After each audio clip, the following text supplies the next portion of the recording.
بسم الله الرحمن الرحيم وكان عاقبتهما أنهما في النار خالدين فيها وذلك جزاء الظالمين يا أيها الذين آمنوا اتقوا الله ولتنظر نفس ما قدمت لغد واتقوا الله إن الله خبير بما تعملون ولا تكونوا كالذين نسوا الله فأنساهم أنفسهم أولئك هم الفاسقون لا يستوي أصحاب النار وأصحاب الجنة أصحاب الجنة هم الفائزون لو أنزلنا هذا القرآن على جبل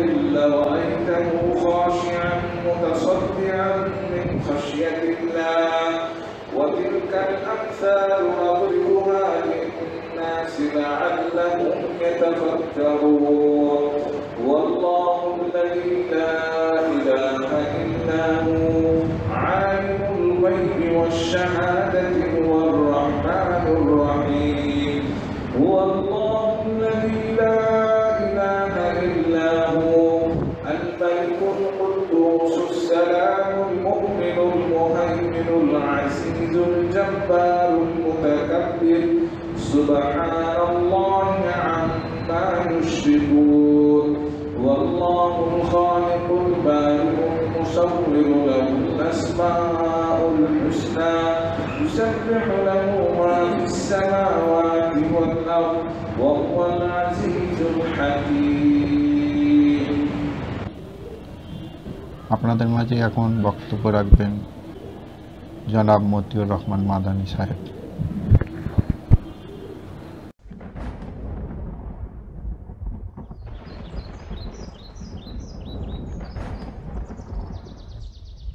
السلام عليكم ورحمة الله وبركاته إن الحمد لله نحمده ونستعينه ونستغفره ونعوذ بالله من شرور أنفسنا ومن سيئات أعمالنا من يهده الله فلا مضل له ومن يضلل فلا هادي له وأشهد أن لا إله إلا الله وحده لا شريك له وأشهد أن محمدا عبده ورسوله صلى الله تعالى عليه وعلى آله وصحبه وسلم تسليما كثيرا أما بعد فقد قال المؤلف حفظه الله تعالى باب فيما يشرع للإمام في الصلاة يشرع لمن تولى الإمامة أن يهتم بشأنها وأن يوفيها حقها ما استطاع وله في ذلك الأجر العظيم ويراعي حال المأمومين ويتفقدهم ويناصحهم عملا بقوله عليه الصلاة والسلام إذا صلى أحدكم بالناس فليخفف فإن فيهم السقيم والضعيف وذا الحاجة وإذا صلى لنفسه فليطول ما شاء رواه الجماعة من حديث أبي هريرة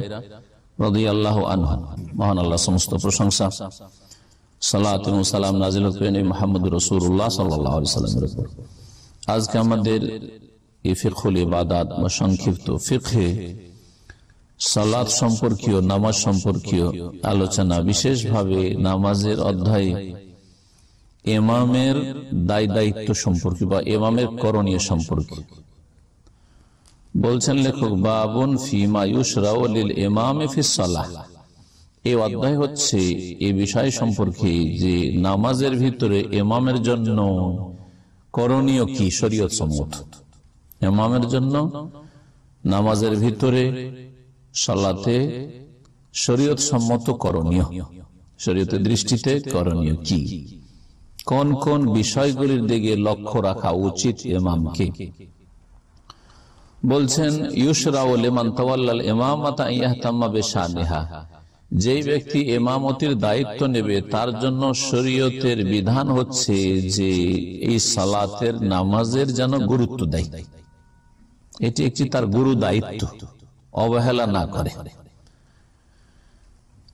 প্রত্যেকটি দিক থেকে নামাজের শুরু থেকে শেষ পর্যন্ত সময়ের ক্ষেত্রে যথা সময় শুরু করবে এবং ঠিকভাবে যেইভাবে শরীয়ত সম্মত সালাত হতে পারে এবং মুক্তাদি যারা পেছনে আছে তাদের জন্য কল্যাণকর হতে পারে বিরক্তিকর না হয়, কষ্টকর না হয়, এই বিষয়গুলির খেয়াল রাখা, গুরুত্ব সহকারে এই দায়িত্বটি আদায় করবে। এই নয় যে ইমামতির দায়িত্ব নিয়ে নিয়েছে আর খবরই নেই, কখনো 5 মিনিট আগে পড়িয়ে দিয়ে চলে গেল, অথচ মহল্লার মুসল্লিরা জানছে যে আরো 5 মিনিট পর শুরু হবে, আস্তে আস্তে জামাতি ছুটে গেল।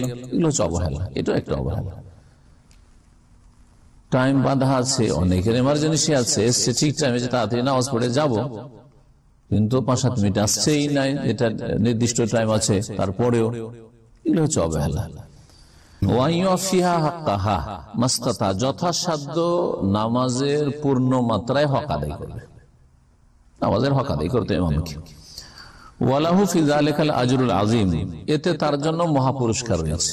হ্যাঁ, তার এই মেহনত, তার এই নামাজের যতন নেওয়া বৃথা যাবে না, তার জন্য ভালো নেকি রয়েছে, সওয়াব রয়েছে আল্লাহ পাকের কাছে।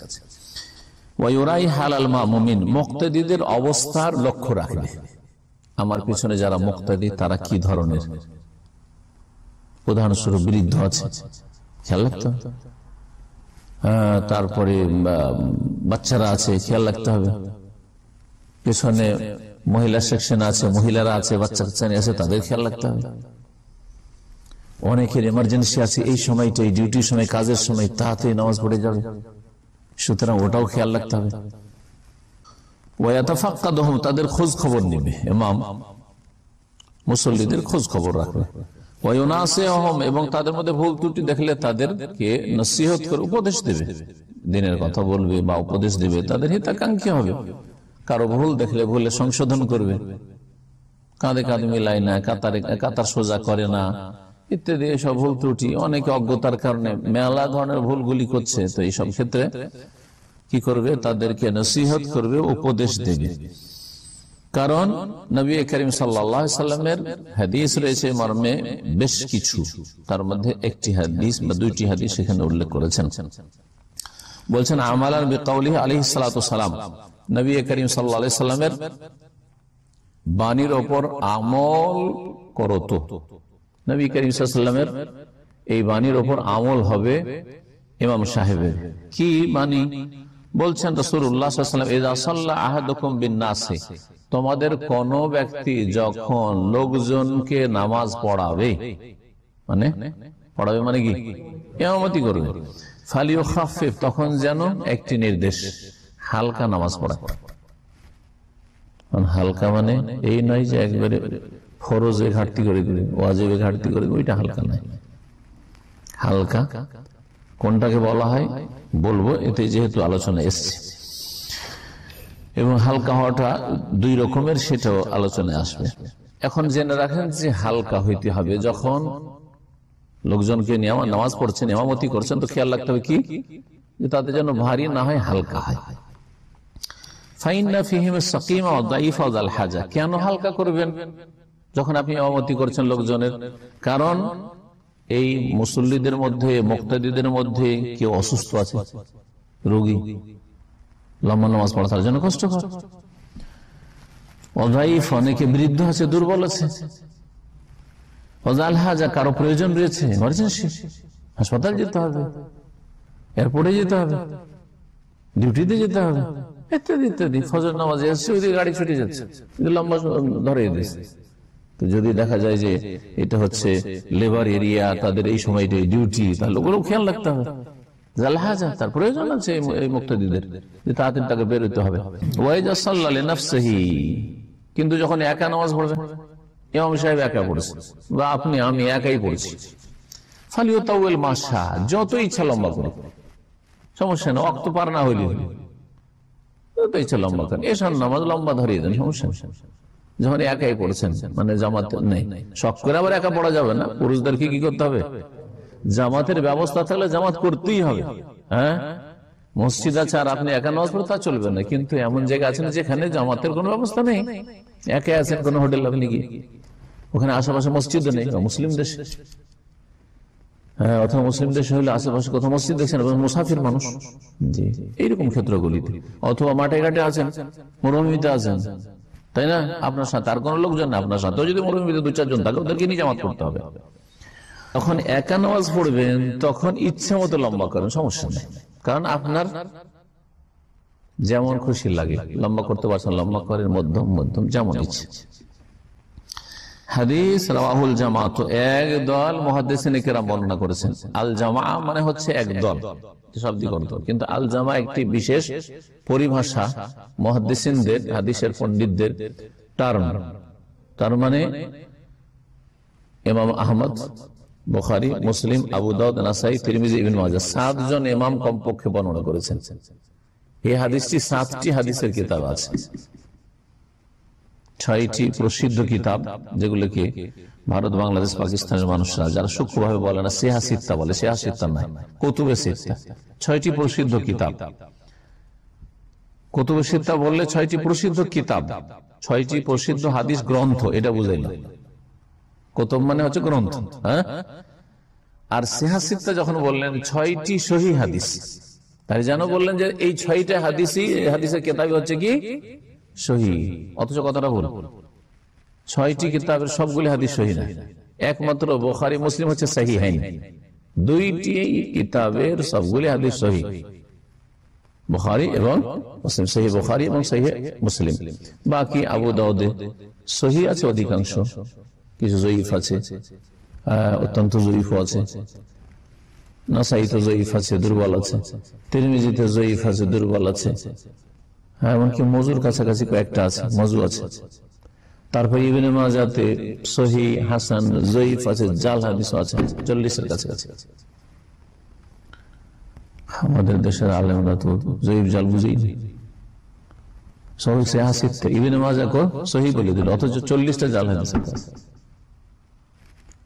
এই মুহাদ্দিসিনে কেরামদের এই গবেষণাগুলি না জানলে, আর এমনি যদি মানুষকে বলেন যে সিহা সিত্তা, তো জনগণ কি বুঝবে যে 6টি তো সহিহ, নামই তো সিহা সিত্তা, 6টি তো সহিহ, ইবনে মাজাতে আছে নিয়ে নিল, অথচ জাল জয়ীফ।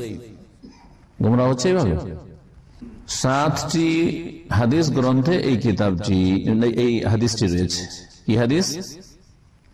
যে একা নামাজ পড়লে ইচ্ছা মতো পড়ো, আর যদি ইমামতি করো তাহলে হালকা পড়বে, কারণ তোমার পিছনে কেউ অসুস্থ আছে, কেউ বৃদ্ধ আছে, কারো প্রয়োজন আছে, কারো আর কোনো অসুবিধা আছে ইত্যাদি। আবু হুরায়রা রাদিয়াল্লাহু তাআলা আনহু থেকে এই হাদিসটি বর্ণিত। অফিস সাহিহাইনে, এই দেখেন সাহিহাইন, 2টি সহিহ কিতাব, বুখারী, মুসলিম। আর একটি হাদিস রয়েছে আব্দুল্লাহ ইবনে মাসউদ রাদিয়াল্লাহু তাআলা আনহু থেকে বর্ণিত। আইয়ুহান নাস, নবী করিম সাল্লাল্লাহু আলাইহি ওয়াসাল্লাম বলেছেন, হে লোকেরা, সাহাবায়ে কেরামদেরকে সম্বোধন করেছেন, আইয়ুহান নাস, হে লোকেরা, ইন্না মিনকুম মুনাফিরিন, তোমাদের মধ্যে কেউ কেউ ঘৃণা ছড়িয়ে থাকে। তোমাদের মধ্যে কেউ কেউ এমন আছে যারা কি করে? ঘৃণা ছড়িয়ে থাকে, মানে মানুষকে বিরক্ত করে থাকে যাতে পালায়। ঘৃণা ছড়ানো মানে কি? আপনার কাছে কাছে হবে না, পালাবে, এটা ভালো কাজ না, নিষেধ করেছেন। আপনি ঘৃণা ছড়াবেন না, মানুষকে কাছে আবার চেষ্টা করবেন, টানার চেষ্টা করবেন, তবে বাতিল কথা বলে নয়, কখনো না। হ্যাঁ, বা বাতিলের উপর নীরব থেকে নয়, হক কথাটা কি মিষ্টি করে বলার চেষ্টা করতে হবে। হক কথাটা কি করতে হবে? মিষ্টি করে বলার চেষ্টা করতে হবে। যেমন প্যানাডল ওষুধ ট্যাবলেট হিসাবে আপনিও খাচ্ছেন, বড়রাও খাচ্ছেন, এটা তিতে। ছোটদের প্যানাডল সিরাপ দিয়েছেন, হ্যাঁ, ওটাতে একটা আছে, ওতে মিষ্টির সাথে ওতে ফ্লেভার এমন দেওয়া আছে, এমনি ভালো লাগবে, এমনি ওকে ভালো লাগবে, ছোট বাচ্চা খেলে অসুবিধা নেই। জি, ছোট বাচ্চা প্যানাডল খাচ্ছে, ওকে ভালো লাগছে, মজা লাগছে। আর আপনি প্যানাডল যদি দাঁতে চিবিয়ে নেন তো অবস্থা খারাপ হয়ে যাবে, তাই না? তো কথা হক কথাই বলতে হবে, কিন্তু কথাটাকে একটু সুন্দর করে বলতে হবে, ঠান্ডা করে বলতে হবে, ভালো করে বলতে, লুকিয়ে রাখা নাই। লুকিয়ে রাখা মানে চিকিৎসা দিলেন না, কারো জ্বর হচ্ছে আর ওকে আপনি প্যানাডল দেবেন না। হ্যাঁ, বলছে যে এটা হিকমত, এটা হিকমত। কেন বলছে? প্যানাডলের প্যারাসিটামলের সাইড এফেক্ট আছে, ক্ষতি আছে, যে সেই জন্য জ্বরের ওষুধ দেবো না। চলবে, দিতে হবে, কিন্তু তার অপব্যবহার না হয়ে যায়। যদি আপনি প্যারাসিটামলের অপব্যবহার করেন তো এর সাইড এফেক্ট আছে, জি হ্যাঁ, এতে ক্ষতি আছে। তো কিন্তু দিতে হবে, তাই না? প্রয়োজন হলে দিতে হবে, প্রয়োজনের বেশি যখন তখন একটু মাথার ব্যথা প্যানাডল, একটু মাথার ব্যথা ফিমাডল, এতে ক্ষতি আছে। কিন্তু যখন দেখছেন আর উপায় নেই, ভালো হচ্ছে না, খেতে হবে, ঠিক ওই রকমই মানুষের সংশোধনের জন্য হক কথা বলতে হবে, বাতিল থেকে সতর্ক করতে হবে, তাওহীদের কথা বলতে হবে, শিরক থেকে সাবধান করতে হবে, শিরককে চিহ্নিত করতে হবে, সুন্নতের কথা বলতে হবে, সুন্নতের জন্য উৎসাহিত করতে হবে, সুন্নতকে আঁকড়ে ধরার জন্য হুকুম করতে হবে, বলতে হবে। আর বিদআত থেকে সতর্ক করতে হবে, বিদআতকে চিহ্নিত করতে হবে যে এইটা বিদআত, ওইটা বিদআত, এই যে করছে এগুলো বিদআত বলতে হবে। নামাইতে পড়া বিদআত বলতে হবে। ও এটা ঘৃণা ছড়িয়ে দিলি না, এটা ঘৃণা ছড়ানো নয়।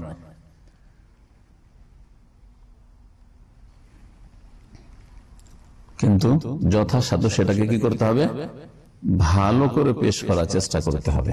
জি, নবী করিম সাল্লাল্লাহু আলাইহি ওয়াসাল্লাম বললেন যে দেখো তোমাদের মধ্যে কিছু লোকের আছে যারা ঘৃণা ছড়িয়ে থাকে। ফাইয়ুকুম আম্মান নাস, সুতরাং তোমাদের মধ্যে যে কেউ লোকজনের ইমামতি করো, আম্মা ইয়াউমান ইমামতি করা, ইমামতি করো, ফালিউজিজ, সে যেন সংক্ষেপে নামাজ পড়ায়, সংক্ষিপ্ত নামাজ পড়ায়, লম্বা না করে যদি ইমামতি করো। কেন? ফাইন্না ফীহিম আদ-দাঈফ ওয়াল কাবীর ওয়া যাল হাজা, কারণ এই মুক্তাদিদের মধ্যে কেউ তো দুর্বল আছে, অসুস্থ দুর্বল, বেশিক্ষণ দাঁড়াইতে পারে না, বেশিক্ষণ সিজদায় থাকতে পারে না, পা মড়িয়ে বেশি বসতে পারে না, লম্বা টাইম যদি বসে থাকে। হ্যাঁ, ওয়াল কাবীর, বৃদ্ধ আছে, বৃদ্ধ, ওয়া যাল হাজা, অনেকের প্রয়োজন আছে। ওয়া ক্বালা আনাস রাদিয়াল্লাহু তাআলা আনহু বলছেন, তৃতীয় হাদিস, এই দুটি হাদিস হয়ে গেল কি সম্পর্কে, যে ইমামতি করলে কি করতে হবে, সংক্ষিপ্ত করতে হবে। এখন সংক্ষিপ্তটা কেমন হইতে হবে, পূর্ণতার সাথে সংক্ষিপ্ত হইতে হবে। এই মর্মে আরেকটি হাদিস শোনেন। সংক্ষিপ্ত মানে এই নয় যে অসম্পূর্ণ, সংক্ষিপ্ত মানে এই নয় যে সূরা ফাতিহা পড়ে আরেকটু সূরা মিলালাম না, সংক্ষিপ্ত মানে এই নয় যে আমি এত তাড়াতাড়ি রুকু আর সিজদা তাসবিহ পড়লাম যে আপনি 3 বার পড়ার সুযোগ পাচ্ছেন না। সংক্ষিপ্ত মানে এই নয় যে আমি এত স্পিডে পড়লাম, কারণ আমি আপনাদের চাইতে স্পিডে বেশি পড়তে পারবো, তো আমি এত স্পিডে পড়লাম যে আত্মাহিয়াত আমার দুরুদ আর একটা মাসুরা ধরেন পড়ে নিলাম আর আপনার আত্মাহিয়াত শেষ হয়ে যাবে না। আপনাকে আত্মাহিয়াত পড়ার সুযোগ দিতে হবে, দুরুদ পড়ার সুযোগ দিতে হবে, একটা কমপক্ষে দোয়া মাসুরা, একটা হাদিসের দোয়া পড়ার সুযোগ দিতে হবে। তাহলে আমাকে আরো 2-3টা দোয়া মাসুরা পড়া উচিত ইমাম হিসাবে। কিন্তু দুঃখের বিষয় অনেক ইমাম আছে, আল্লাহ হেদায়েত করে এদেরকে, যে আপনার আত্মাহিয়াত দুরুদ শেষ হয় না, ও সালাম ফিরে দিচ্ছে, ফরজ বাকি থেকে যাচ্ছে। ফরজ দুরুদ পড়া, নবী সাল্লাল্লাহু আলাইহি ওয়াসাল্লামের দুরুদ পেশ করা ফরজ নামাজের ভিতরে। নবী সাল্লাল্লাহু আলাইহি ওয়াসাল্লামের নাম আসবে তখন সাল্লাল্লাহু আলাইহি ওয়াসাল্লাম বলা হচ্ছে সুন্নাত মুস্তাহাব। একবার বললে আপনি সেই মজলিসে বরকত হয়ে গেল, কিন্তু প্রত্যেকবার বলতে পারলে ভালো, খুব ভালো। কিন্তু নামাজের ভিতরে আল্লাহুম্মা সাল্লি আলা মুহাম্মদ, আল্লাহু বারিক আলা মুহাম্মদ ফরজ, রুকুন সঠিক মতে। আর কেউ কেউ বলেছে রুকুন নাই, ওয়াজিব, বা যারা সুন্নাত বলেছে ভুল করল। কিন্তু সঠিক হচ্ছে যে নবী সাহেব জীবনেও কখনো ছাড়েননি, কোন সাহাবী ছাড়েননি আল্লাহুম্মা সাল্লি আলা দুরুদ ইব্রাহিম। সুতরাং যেটা কখনো ছাড়েনি সেটা হচ্ছে ফরজ। আনাস রাদিয়াল্লাহু তাআলা আনহু বলছেন, মা সাল্লাইতু খালফা ইমামিন কাত্তু আখাফফা সালাতান ওয়ালা আতাম্মা সালাতান মিনান নবী সাল্লাল্লাহু আলাইহি ওয়াসাল্লাম।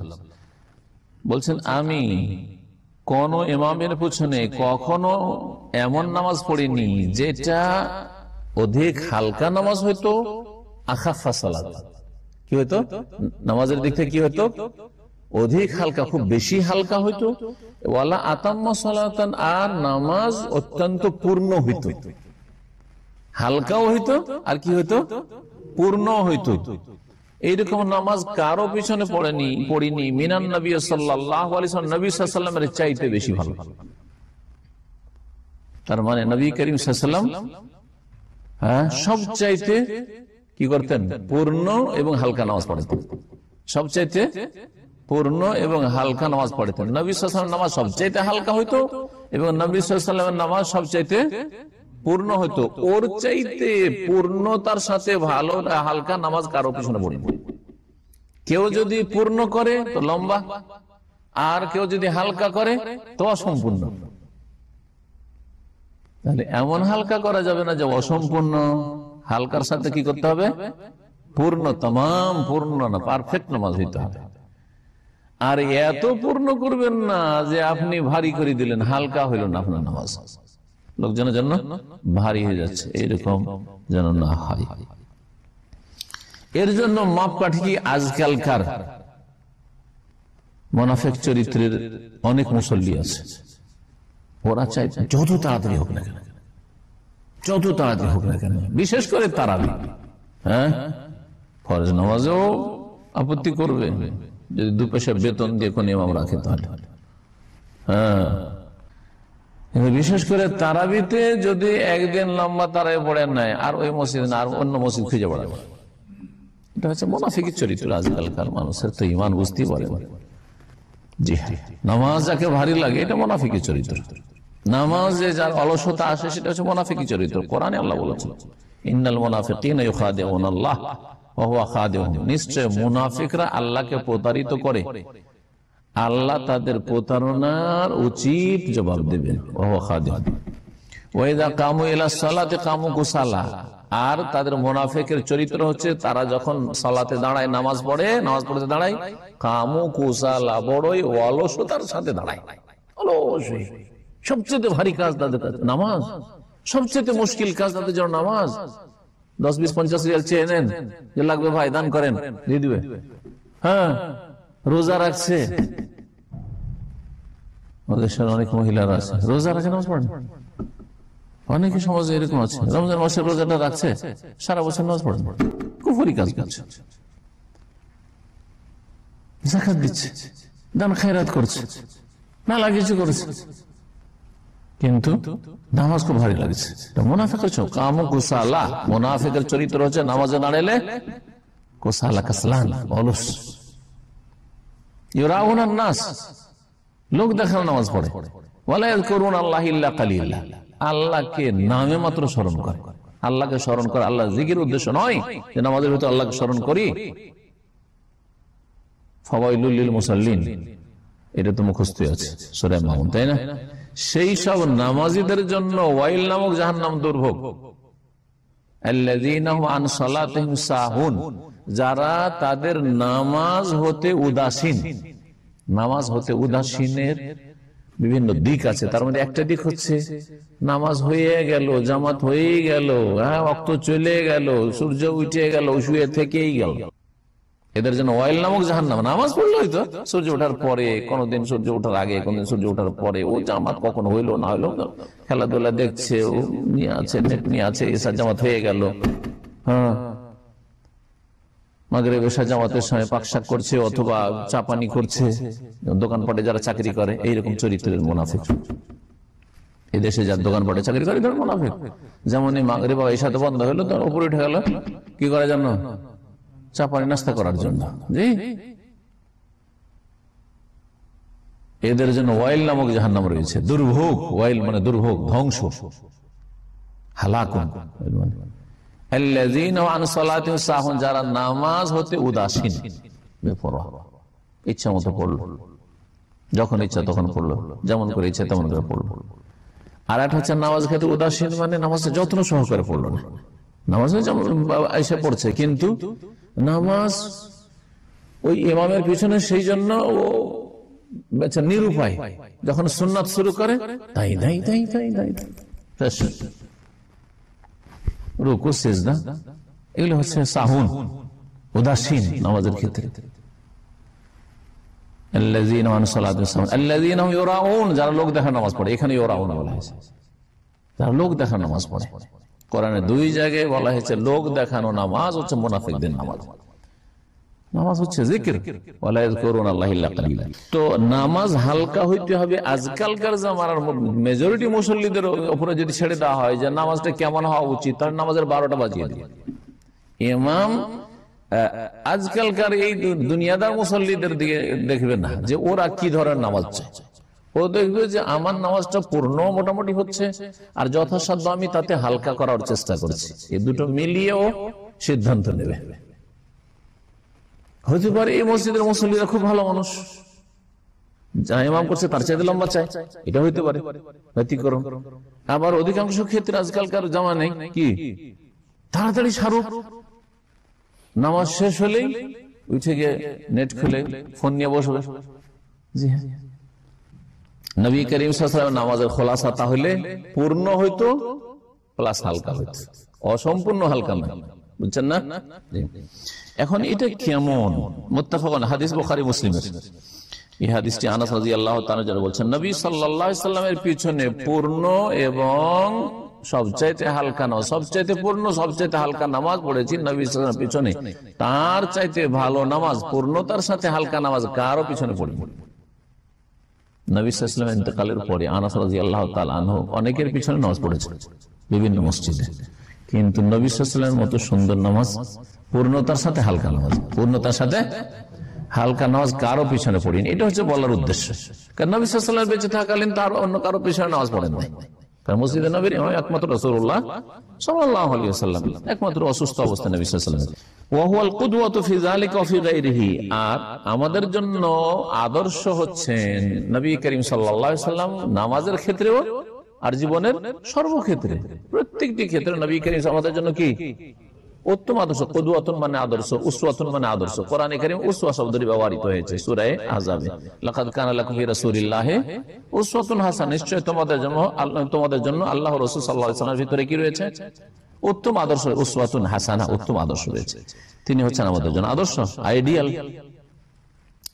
এই বিষয়েও মানে নামাজের বিষয়েও, ওয়া ফি গায়রিহি জীবনের প্রতিটি ক্ষেত্রে, পারিবারিক ক্ষেত্রে, আপনার স্ত্রীর সাথে আপনার ছেলে মেয়েদের সাথে যে আচার আচরণটা হবে, এই ক্ষেত্রে খেয়াল রাখবে যে নবী সাল্লাল্লাহু আলাইহি ওয়াসাল্লামের আচরণটা কেমন ছিল। সাথী সঙ্গীদের সাথে, হ্যাঁ, প্রতিবেশীদের সাথে, আপনার রুমমেটদের সাথে, হ্যাঁ, আপনার বাপ মা আত্মীয় স্বজনদের সাথে কেমন আচরণ নবী করিম সাল্লাল্লাহু আলাইহি ওয়াসাল্লাম ছিল। এই জীবনের প্রতিটি ক্ষেত্রে আদর্শ তিনি। আর হালকা হওয়ার বিষয়টি দুই ভাগে বিভক্ত। নামাজ যে হালকা হইতে হবে এটা দুই ভাগে বিভক্ত। একটু আগে বলছিলাম না যে নামাজ হচ্ছে হালকা দুই রকম, একটা হচ্ছে তাখফিফুন লাজিমুন, একটা হচ্ছে তাখফিফুন আরিদুন। একটা হচ্ছে আবশ্যক হালকা, তাখফিফুন লাজিমুন মানে এমন হালকা যেটা আপনাকে করতে হবে ইমাম হলে মুক্তাদিদের ক্ষেত্রে, হ্যাঁ, যে হালকা করাটা আবশ্যক, যে হালকা করাটা কি আবশ্যক এবং সবসময় করবেন। প্রতিদিনের নিয়ম, আপনার প্রতিদিনের 5 ওয়াক্ত নামাজে আপনার নিয়ম হইতে হবে। এই আবশ্যক হালকা করাটা কি বলছেন? ওয়া ইত্তিবাউ হাদিয়িন নবী সাল্লাল্লাহু আলাইহি ওয়াসাল্লাম ফি সলাতি কদরাল কিরাআতি ওয়া তাসবিহি কামা তাকাদ্দাম ফি সিফাতিস সালাহ। বলছেন যে এটা হচ্ছে নামাজের ক্ষেত্রে নবী সাল্লাল্লাহু আলাইহি ওয়াসাল্লামের আদর্শের অনুসরণ করা, তেলাওয়াতের ক্ষেত্রে এবং তাসবিহগুলির ক্ষেত্রে। নবী সাল্লাল্লাহু আলাইহি ওয়াসাল্লাম যোহরে কি ধরনের সূরা বা কতটা মোটামুটি আয়াত পড়েছেন, আসরে কিরকম পড়েছেন, প্রথম রাকাতের তুলনায় দ্বিতীয় রাকাতে তার কেমন হইতো, হ্যাঁ, তৃতীয় চতুর্থ রাকাতের কিরাত কেমন হইতো, তারপর তাসবিহতে মোটামুটি কতক্ষণ থাকতেন, হ্যাঁ, আতায়াত আর সালাত ইব্রাহিমের দরুদের জন্য কিরকম, এগুলো খেয়াল রাখতে হবে। মাগরিবের নামাজটা নবী সাল্লাল্লাহু আলাইহি ওয়াসাল্লামের কেমন হইতো, এশাটা কেমন হইতো, ফজরটা কেমন হইতো, এগুলি নামাজের যে বিবরণ নিয়ে বিস্তারিত আলোচনা হয়েছে মাস 2 আগে, তখন কিন্তু আলোচনা আমাদের হয়ে গেছে এই ফিকার কিতাবে।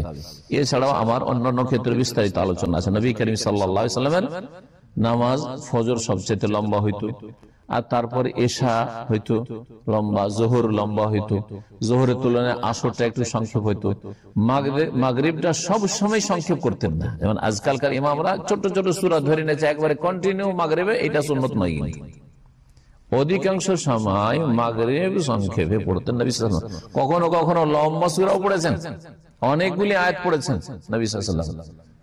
আর এই ছোট ছোট সূরা দিয়ে শুধু মাগরিব পড়ানো, এটা বানু উমাইয়া আমলে, খোলাফায়ে রাশিদিনের জামানাতে ছিল না, 4 খলিফার জামানায় ছিল না, পরবর্তীকালে এটা লোকেরা শুরু করেছে। সুতরাং এটাকে যে অনেকে মনে করি যে মাগরিব মানে একবারে সূরা ইখলাস, নাস, ফালাক আর আলাম তারা, লাইলাফে, এগুলো না না না না, ভুল, সবসময় এরকম না। দ্বিতীয় হালকা করণ হচ্ছে তাখফিফুন আরিজ, কারণবশত হালকা, সবসময় নাই। নিয়মিত একটা হালকা করা, যে জোহরের নামাজ আপনার এইরকম রেঞ্জের হইতে হবে, এটা হচ্ছে তাখফিফুল লাজিম, সবসময় একই রেঞ্জে থাকবে, একই রকম থাকবে। ফজরটা এই ধরনের হইতে হবে, ওর চাইতে বেশি লম্বা হলে লম্বা হয়ে যাচ্ছে, সংক্ষেপ হলে না বেশি সংক্ষেপ হয়ে যাচ্ছে। ফজরের নামাজে যদি 3টা আয়াত দিয়ে পড়েন, 4টা আয়াত দিয়ে পড়েন, তো বেশি সংখ্যা হয়ে যাচ্ছে। নবী করিম সাল্লাল্লাহু আলাইহি ওয়াসাল্লাম 60 থেকে 100 আয়াত পড়েছেন, সেটা হালকা ছিল। সুতরাং আজকালকার লোকের তুলনায় চিন্তা করলে হবে না। যে 60 থেকে 100 পড়তেন 2 রাকাতে, আর কমপক্ষে 60 আর বেশি 102 রাকাত মিলিয়ে, আর আমরা 2 রাকাত মিলিয়ে 15 থেকে 20টা আয়াত পড়বো না, এটা কেমন কথা হলো? 3-4টা আয়াত পড়বেন আপনি? না, সুন্নতের খেলাফ এই নামাজ। আর তাখফিফ আরজ দ্বিতীয় হালকাকরণ হচ্ছে যে কারণবশত হঠাৎ করে হালকা করে দেওয়া। হ্যাঁ, এমন কিছু কারণ চলে এসছে যে এখন এই নামাজকে হালকা করতে হচ্ছে। সাধারণত জোহর এরকম হালকা আমি করি না, ফজর এরকম হালকা করি না, এশা হালকা করি না, কিন্তু কারণবশত কি করতে হচ্ছে? হালকা করতে হচ্ছে। হ্যাঁ, এরকম করেছেন নবী করিম সাল্লাল্লাহু আলাইহি ওয়াসাল্লাম। ওয়া হুয়া তাখফিফু আম্মা জাআত বিহি সুন্নাতু লিসসাবাবি মিনাল আসবাব। এটা হচ্ছে এমন হালকা করা যা হাদিসে বর্ণিত হয়েছে কোন কারণবশত, কোন কারণবশত। যেমন নবী করিম সাল্লাল্লাহু আলাইহি ওয়াসাল্লাম নামাজ শুরু করেছেন, লম্বা সূরা ধরেছেন বা নিয়ত করেছেন লম্বা নামাজ পড়াবো, মহিলারা পিছনে নামাজ পড়তো, ওরা বাচ্চা নিয়ে আসতো, বাচ্চা ছেড়ে আসা যাবে না, অনেক বাচ্চা নিয়ে আসতো, বাচ্চা কান্না শুরু করে দিচ্ছে।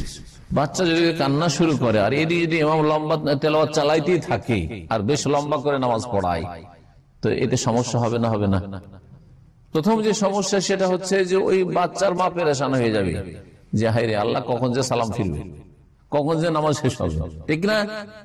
জি হ্যাঁ, এটা একটা। আর একটা দিক হচ্ছে বাচ্চার আওয়াজে মুসল্লিদের খুশু নষ্ট হচ্ছে, খারাপ হচ্ছে। জি, এইরকমই হঠাৎ যদি কোনো দুর্ঘটনা হয়ে যায়, নামাজ পড়াচ্ছে এবং ফজরের নামাজে লম্বা নামাজ পড়াচ্ছে, আর ওই সময় হঠাৎ করে একটা লোক আছাড় খেয়ে পড়ে গেল, বেহুশ হয়ে গেছে, তখন লম্বা তেলাওয়াত চালাবে না সংক্ষেপ করবে? তাড়াতাড়ি সংক্ষেপ করবে। জি, এইরকমই হঠাৎ করে মসজিদে সাপ চলে এসছে।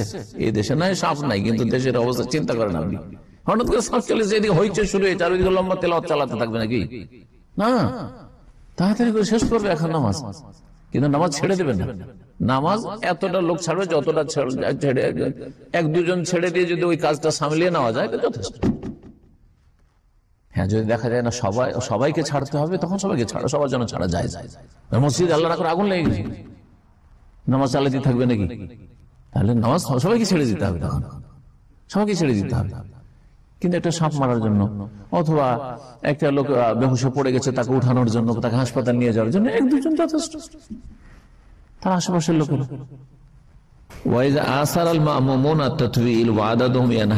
তারপরে বলছেন মুক্তাদিরা যদি অফার করে ইমামকে যে আপনি লম্বা আমাদেরকে নামাজ পড়ে, এত সংক্ষেপ কেন ফজর পড়াচ্ছেন, তো লম্বা করতে পারবে না? পারবে না, পারবে, কিন্তু একটা শর্তের সাথে, সেটা হচ্ছে তাদের সংখ্যা যদি সীমিত হয়। এই মহল্লার লোকেরা সবাই মজুদ মোটামুটি, আর সবাই মিলে বলছে যে সাহেব আপনি আমাদের নামাজ লম্বা করেন, এত সংক্ষেপ নামাজ আরো লম্বা করেন, নামাজ এশার নামাজ আরো লম্বা করেন, আরো দেরি করে এশার নামাজ পড়েন, যত দেরি করে পড়বেন এশার নামাজ তত বেশি সব, কিন্তু জি বা শক্ত না পড়ায় যায়, ঠিক না? অল্প সংখ্যক লোক যদি থাকে বা সীমিত লোক, মোটামুটি এদের চেহারা চেনা যে এই মুসল্লিগুলো শুধু এই মসজিদে নামাজ পড়ে, কিন্তু রোডের পাশে, রাস্তার পাশে মসজিদ, সেখানে বাইরে থেকে লোকেরা আসে, আর ওই আশেপাশের লোকেরা বলছে লম্বা নামাজ পড়ান, আর ওখানে বাইরের লোকেরা এসে যে ঢুকছে নামাজ পড়তে, তাদের কি অবস্থা হবে? তাহলে ওইখানে ইমাম ওই মুক্তাদি ওই মহল্লার লোকদের কথা শুনে শুধু লম্বা করা চলবে না। সুবহানাল্লাহ, দিন কত হিকমা ভিত্তিক, দিন কত যুক্তিসঙ্গত দিন, ইসলাম যুক্তিসঙ্গত দিন, সায়েন্টিফিক দিন। বলছেন যে যদি মুক্তাদিরা লম্বা করাকে প্রাধান্য দেয়, যে লম্বা করে নামাজ পড়ান, ওয়াদাতুহু ইয়ানহাসির, আর তাদের সংখ্যা সীমিত হয়, বেহাইসু ইয়াকুনু রায়ুহুম ফি তাতবিল ওয়াহিদান, আর তাদের মতামত দেখা যায়, তাদের মতামত এক, যে আমরা এই কয়টা মুসল্লি, আর বেশি মুসল্লি না, আপনি লম্বা করে নামাজ পড়ান, 100 আয়াত দিয়ে নামাজ পড়ান, আপনি 10টা-20টা আয়াত দিয়ে কেন ফজর নামাজ পড়াচ্ছেন? কোন সমস্যা? বাইরের মুসল্লি আসেও না এখানে। ফালা বাসা ইউতাউবিল আল ইমাম, তাহলে কোনো অসুবিধা নেই ইমাম লম্বা করলে। কেন? লিনদিফাইল মাফসাদা ওয়া হিয়া তানফিল, ক্ষতির দিকটা না থাকার কারণে, ক্ষতির আশঙ্কা না থাকার কারণে, সেটা হচ্ছে যে ঘৃণা ছড়ানো, পালাইতে শুরু করবে,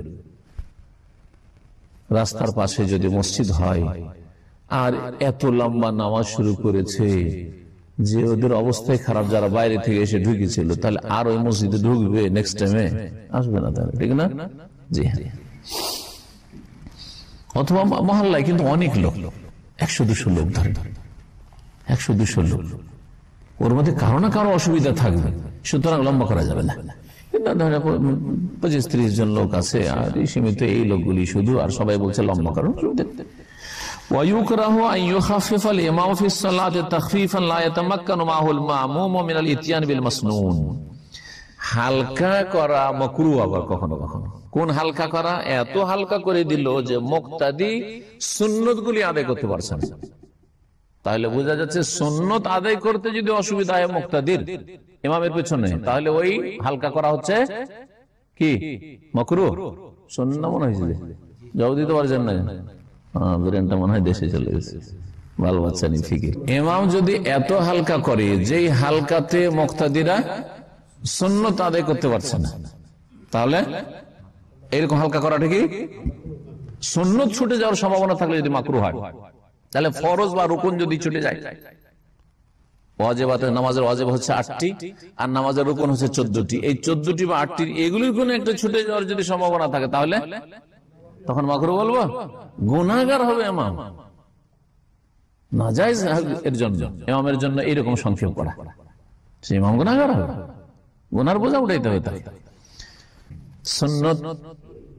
সুন্নতটা আদায় করতে পারছে না মুক্তাদিরা, যেমন সানা ইস্তেফতার দোয়া পড়তে পারছেন না, আল্লাহু আকবার, এদিকে আপনি সুবহানাকা শুরু করেছেন, আলহামদুলিল্লাহ রাব্বিল আলামিন শুরু করে দিল, সুবহানাকা পড়া চান্সই দিল না, আল্লাহ বাইদবানি তো দিলই না চান্স।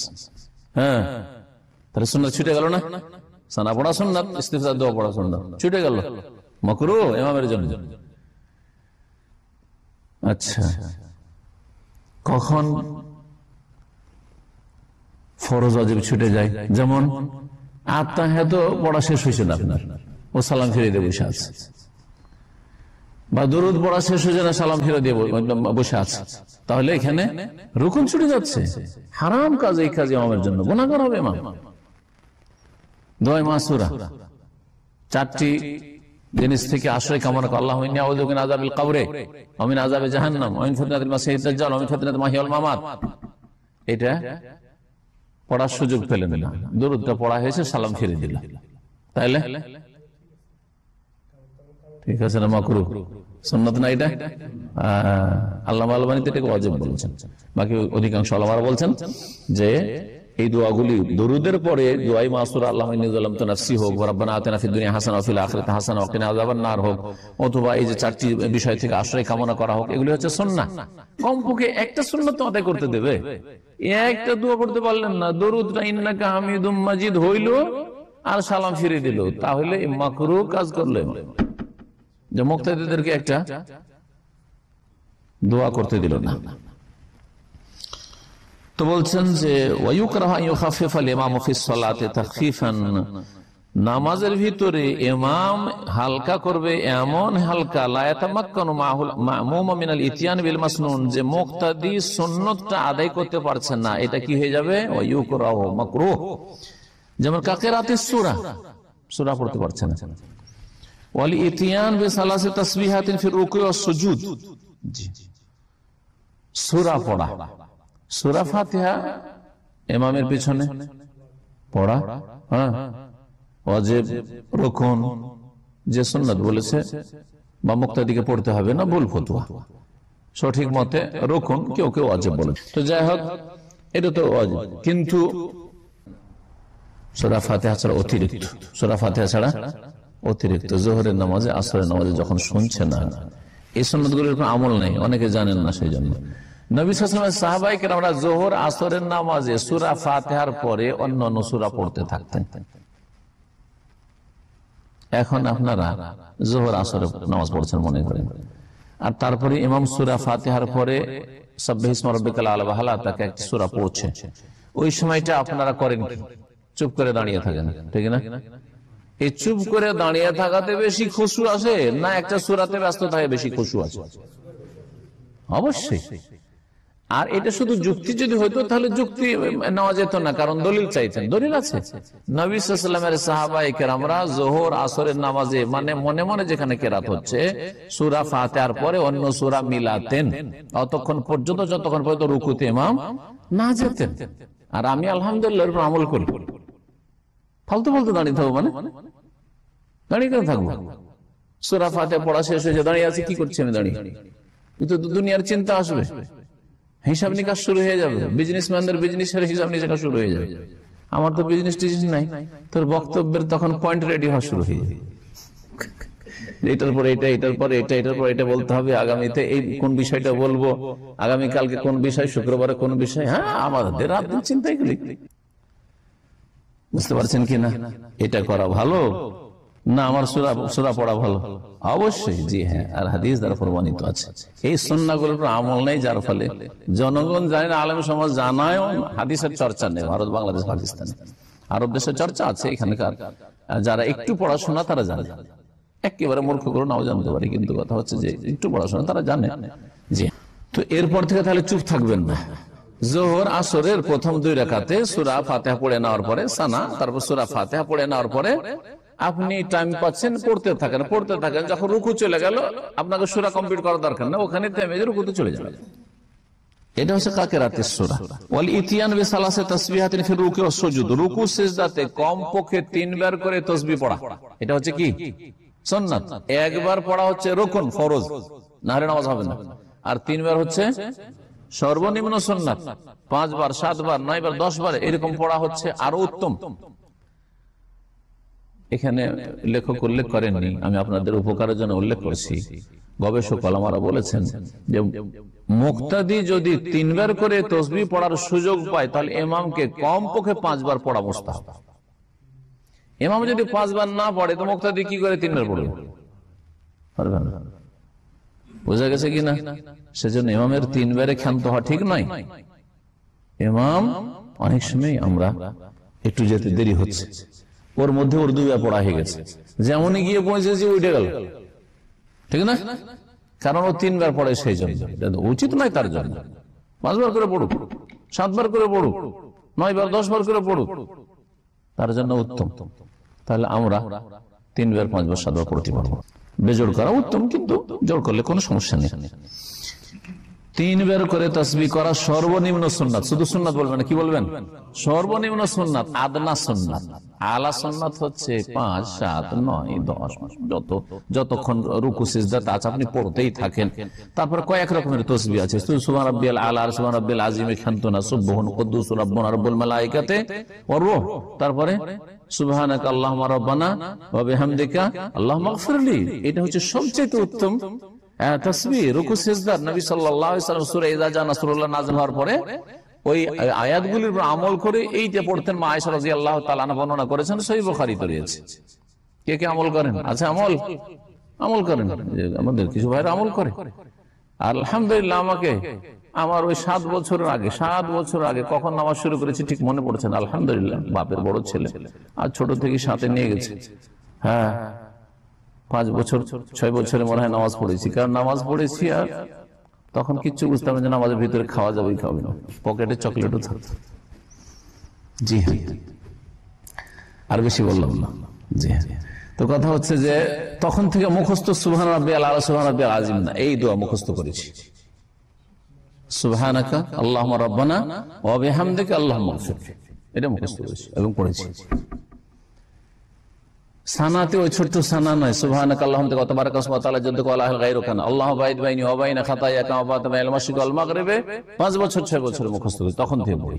আলহামদুলিল্লাহ। জি, তো কথা হচ্ছে যে এগুলো মুখস্থ করেন। এখন আলহামদুলিল্লাহ সুযোগ আছে, সৌদি আরবে আছেন, মুখস্থ করেন। অনেক ফজিলত আছে যেগুলো থেকে বঞ্চিত থাকছে যারা পড়ছেন না। ওয়ায়ুসান্নু আন ইউরাত্তাল আল কিরাআতা ওয়া ইয়াতামাহালু ফি তাসবিহি ওয়া তাশাহুদি বিকদর মা ইয়াতামাক্কানু মিন মান খালফাহু মিন আল ইতিয়ান বিল মাসনুন মিন তাসবিহ ওয়া নাহবিহি। বলছেন যে ইমামের জন্য, যেহেতু আলোচনা কি চলছে ইমামের করণীয়, তাই না? ইমামের জন্য সুন্নাত হচ্ছে যে কিরাত বা তেলাওয়াতটা তারতিলের সাথে করবে, মানে ধীর স্থিরতার সাথে করবে, যাতে করে যারা মুক্তাদি তারা শুনছে উচ্চারণগুলি ক্লিয়ার শুনছে। অর্থ যদি বোঝা লোক হয়, আরবি বুঝে, তাহলে বুঝতে পারছে, তাড়াহুড়া করে নয়। ওয়াতামাহালু ফি তাসবিহ ওয়া তাশাহুদ, এবং তাসবিহগুলি করবে ধীর স্থিরতার সাথে। হ্যাঁ, যেমন সুবহানা রাব্বিয়াল আলা, সুবহান রাব্বিয়াল আলা, সুবহান রাব্বিয়াল আযীম, সুবহান রাব্বিয়াল আযীম। আর যদি এত জোরে পড়ে এটা পড়া হলো না। আরেকটি কথা মনে রাখেন, জিকির আজকার বা তসবিহগুলি যত সুন্দর পড়বেন তত তার ভালো প্রতিফলন ঘটবে, তাসির হবে। সকাল সন্ধ্যার জিকির আমিও পড়ছি, আপনারাও পড়ছেন। আপনি এটা মনে করেন না যে সবার সকাল সন্ধ্যার জিকির পড়া সমান, কখনো না। একজন ঠিকা সারা পড়ছেন অর্থ না বুঝে, একজন একবারে এক্সপ্রেস পড়ছেন ধাই ধাই করে, আর আরেকজন ধীর স্থিরতার সাথে পড়ছেন। পার্থক্য নেই? তাসিরে মানে প্রতিক্রিয়ায়, হ্যাঁ, প্রতিফলনে পার্থক্য আছে, রেজাল্টে ফলাফলে পার্থক্য আছে। আপনার দুনিয়াবী ক্ষেত্রে, আখেরাত তো আছে, নেকির ব্যাপারটা তো আছেই, কিন্তু আপনার যে সেফটির ক্ষেত্রে, কারণ সকাল সন্ধ্যার জিকির আজকারগুলি কিন্তু মানুষ এবং জিন, যে শয়তান রয়েছে তাদের অনিষ্ট থেকে, তারপরে এছাড়াও বহু যে অনিষ্ট রয়েছে সেগুলি থেকে যে হেফাজত করে, এই ক্ষেত্রেও পার্থক্য আছে, পার্থক্য আছে। সুতরাং এই যত্ন সহকারে যত এই বন্দিগুলি করবেন তত ভালো ভালো। তাসবিহ তাশাহুদে ধীর স্থিরতা অবলম্বন করবে, বেকাদরে মা ইয়াতামাক্কানু মিন মান খালফাহু মিনাল ইতিয়ান বিল মাসনুন, যাতে করে এতক্ষণ পর্যন্ত বা এত পরিমাণ, যাতে করে যারা পেছনে মুক্তাদি আছে তারা ওই সুন্নত তাসবিহগুলি বা তাশাহুদটা কি করতে পারে, ঠিকভাবে আদায় করতে পারে বা পড়ে নিতে পারে। ওয়া আয়াতামাক্কানু মিন রুকুই ওয়া সুজুদি, আর ওই রকমই রুকু সিজদাটাও মুক্তাদিরা করতে পারে। এত তাড়াতাড়ি করলে তো ওইদিকে ইমাম রুকু থেকে উঠে যাচ্ছে, এরা যেতে যেতে রুকু থেকে উঠে যাচ্ছে, ও সেজদাতে মুক্তাদি যেতে যেতে ইমাম সেজদা থেকে উঠে যাচ্ছে। তো এরকম করলে তার হবে না। কি তামাহুল মানে হচ্ছে ইতমিনান, প্রশান্তি, ধীর স্থিরতা। ওয়া ইউসান্নু লিল ইমামি আন ইউতিলা রাকাতাল উলা। এখানে আরেকটি কথা বলছে, এটা হচ্ছে একটু আগে বলছিলাম না যে প্রথম রাকাতটি দ্বিতীয় রাকাতের তুলনায় কি হবে, লম্বা হবে। প্রথম রাকাত লম্বা হবে না দ্বিতীয় রাকাত লম্বা হবে? প্রথম রাকাত লম্বা হবে। যোহরের প্রথম রাকাত দ্বিতীয় রাকাতের তুলনায় লম্বা, বুঝছেন না? তৃতীয় চতুর্থ তো সংক্ষেপ হবে, কারণ ওতে তো সূরা মিলাচ্ছেন না, কিন্তু এই দুটোতে সূরা মিলাচ্ছেন। সূরা মিলা তো খেয়াল রাখবেন, এমনটা করবেন না যে পহিলা রাকাতে আপনি ধরেন সূরা কাফিরুন বা ওয়াল আসর ইন্না লিল লাফি দুই লাইনের, বা ইন্না আতাইনাকাল কাউসার বা কুল আল্লাহু আহাদ, আর দ্বিতীয় রাকাতে শুরু করে দিলেন আলাম নাশরাকা সাদরাক, হ্যাঁ, বল ওয়াল আদিয়াত যাবাহা, না, বুঝা গেছে? জি, দ্বিতীয় রাকাতের তুলনায় প্রথম রাকাতকে লম্বা করবেন। ইমামও মুক্তাদিরাও, মুক্তাদিতে যখন মুক্তাদি থাকবে তখন তো ও তো পরাধীন, স্বাধীন না, ঠিক না? কিন্তু একাকী বলা যেতে পারে যে একাকী নামাজ পড়ার ক্ষেত্রে খেয়াল রাখবেন। প্রথম রাকাতকে লম্বা করা ইমামের জন্য সুন্নাত, বিশেষ করে ইমামের জন্য। কেন? কারণ প্রথম রাকাতটাই বাইরে থেকে যারা আসে যাতে করে প্রথম রাকাতটা ধরে নিতে পারে, মসবুক না হয়ে যায়। আবু কাতাদা রাদিয়াল্লাহু তাআলা আনহু থেকে বর্ণিত হাদিস রয়েছে মর্মে, কানান নবী সাল্লাল্লাহু আলাইহি সাল্লাম ইয়াতাওয়ালু ফির রাকাতিল উলা, রাসূলুল্লাহ সাল্লাল্লাহু আলাইহি ওয়াসাল্লাম প্রথম রাকাত কি করতেন, লম্বা করতেন। প্রথম রাকাত লম্বা করতেন, বুখারী মুসলিমের হাদিস। আরো একটি হাদিস রয়েছে, এত লম্বা করতেন যোহর আসরের নামাজের প্রথম রাকাত, এমনকি ফজরেও অসুবিধা না, এশা মাগরিবে, যাতে করে এই যে লোকগুলি উযু করে আসছে এসে লেগে যাক, প্রথম রাকাতে লেগে যাক। হ্যাঁ, আপনি আপন গতিতে স্পিডে চালিয়ে গেলেন, ও দ্বিতীয়তে লাগলো না, তৃতীয়তে লাগলো না, এরকম করলে হবে না, একটু খেয়াল রাখতে হবে।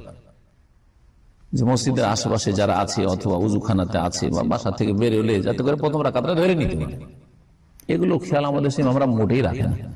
মাগরিবে আজানের সাথে সাথে এদিকে একামত শেষ। যদি বাসা থেকে বাড়ি থেকে বেরোয় মাগরিব ধরার জন্য ইন্ডিয়া বাংলাদেশে, তার মাগরিবে জামাত হবে না, সুন্নাতের খেলাফ নামাজ এগুলো। ওয়াস্তাহিব্বু লিল ইমামি ইযা আহাসসা বিদাখিলিন ওয়া হুয়া ফি রুকুই আন ইউতিলা রুকু হাত্তা ইয়ালহাকাহু দাখিলু ফিহি ওয়া ইউদরিকুর রাকা। আর একটা মাসলা বলছেন, রুকুতে ইমাম গেছে, ওই সময় বুঝতে পারছে যে খটমট করে লোক আসছে অথবা দরজা খুলেছে, ওই সময় ইমাম রুকুটাকে লম্বা করতে পারবে কিনা? প্রশ্ন। পারবে।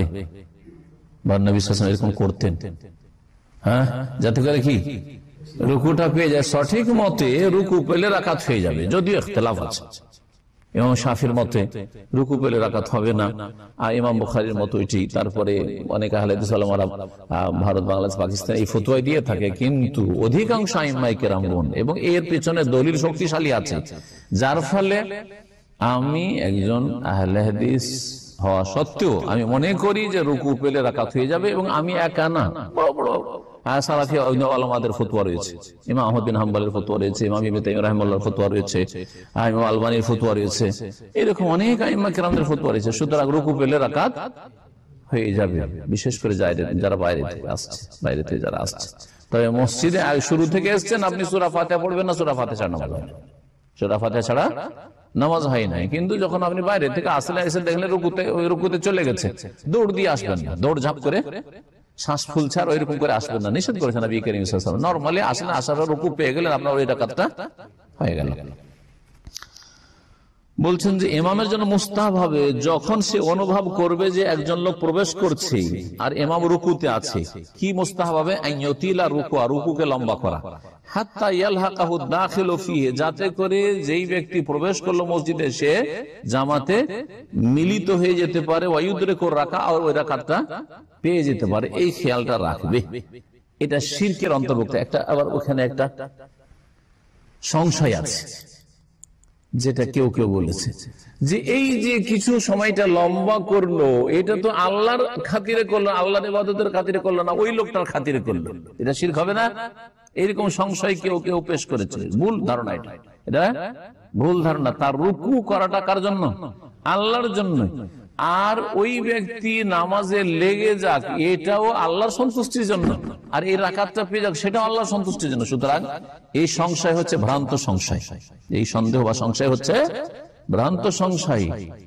তার ওইখানে লম্বা করাটা কোন রকমের আপত্তিকর নাই, দলিল আসছে। এতে কি হবে? এই যে বাইরে থেকে লোকটা আসছে, ওকে হেল্প করা হলো, আনত করা মানে সাহায্য করা হলো। ওকে একটা রাকাত পেতে কি করলেন ইমাম সাহেব? সাহায্য করলেন। লেমা রাওয়াহু আহমদ ও আবু দাউদ, ইমাম আহমদ, আবু দাউদ, এই দুই ইমাম হাদিস বর্ণনা করেছেন। আব্দুল্লাহ ইবনে আবি আওফা রাদিয়াল্লাহু তাআলা আনহু বর্ণিত হাদিস, ফি সিফাতি সালাতিন নবী সাল্লাল্লাহু আলাইহি ওয়াসাল্লাম, নামাজের বিবরণ সম্পর্কে, আন্নাহু কানা ইয়াকুমু ফি রাকাতিল উলা মিন সালাতিল যুহরি, রাসূলুল্লাহ সাল্লাল্লাহু আলাইহি ওয়াসাল্লাম যোহরের প্রথম রাকাতে দাঁড়াইতেন, প্রথম রাকাতে দাঁড়াইতেন। হাত্তা লা ইয়াসমা ওয়াকআ, এতক্ষণ পর্যন্ত দাঁড়িয়ে লম্বা তেলাওয়াত করতে থাকতেন যতক্ষণ পর্যন্ত কারো পায়ের কোন শব্দ ধ্বনি না শুনতে পেতেন। ধুপ করে আসছে যে লোকেরা, এটা যখন একবার স্টপ হয়ে যেত, মানে সবার আশা হয়ে গেছে, যারা আসছিল এদিক ওদিক থেকে সব পৌঁছে গেছে প্রথম রাকাতে, তারপর রুকুতে যেতেন। উদ্দেশ্য কি হইতো? যে লোকগুলো যাতে করে প্রথম রাকাতটা পেয়ে যায়।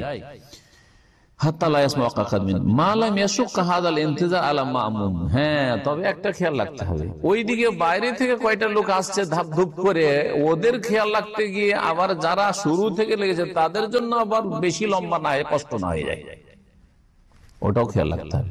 না, দুটোকে কি করতে হবে? অ্যাডজাস্ট করতে হবে। এত লম্বা করবেন না যে লম্বা করার কারণে এই যারা আগে থেকে লেগে আছে তাদের জন্য বিরক্তির কারণ হয় বা কষ্টের কারণ হয়। যদি দেখা যায় যে না, লোকজন ধাপ ধুপ করে আসতে আছে, আর এত লম্বা যদি আমি করি তো এই লোকগুলির জন্য কি হয়ে যাবে? বেশি কষ্ট হয়ে যাচ্ছে, লম্বা হয়ে যাচ্ছে, তাহলে আর কারো জন্য অপেক্ষা করবেন না। লিআন্না হুরমাতাল্লাযী মাহু আযামু মিন হুরমাতিল্লাযী লাম ইয়াদখুল মাহু। কারণটা কি? যুক্তি হচ্ছে যে দুটো দল, একটা দল যারা ইমামের সাথে শুরু থেকে লেগেছে, ঠিক না, আর আরেকটা দল যারা বাইরে থেকে এখনো ধাপ ধুপ করে আসতেই আছে, ঠিক আছে না, ছোটাছুটি করে আসতে আছে, তাদের পায়ের আওয়াজ শোনা যাচ্ছে। এই দুটো দলের মধ্যে কাদের মর্যাদা বেশি? যারা শুরু থেকে মসজিদে এসছে তাদের মর্যাদা বেশি। যাদের মর্যাদা বেশি তাদেরকে অগ্রাধিকার দিতে হবে কিনা? হ্যাঁ। সুতরাং যদি দেখা যায় যে আগে থেকে যারা আছে শুরু থেকে নামাজি, এদের জন্য বেশি লম্বা হয়ে যাচ্ছে, এদেরকে সুযোগ দেওয়ার জন্য, তাহলে আর বেশি লম্বা করবে না, তবে কিছুটা লম্বা করবে, যে লম্বা করলে এদেরও কষ্ট হবে না, আর ওরাও অনেকে এসে জামাতটা পেয়ে গেল বা প্রথম রাকাতটা পেয়ে গেল। এখানে আজকের আলোচনা শেষ হলো। সাল্লাল্লাহু আলাইহি ওয়া সাল্লাম নবিয়ানা মুহাম্মদ ওয়া আলা আলিহি ওয়া সাহবিহি আজমাইন। والمؤمنات والمؤمنين والمؤمنات والقانتين والقانتات والصادقين والصادقات والصابرين والصابرات والخاشعين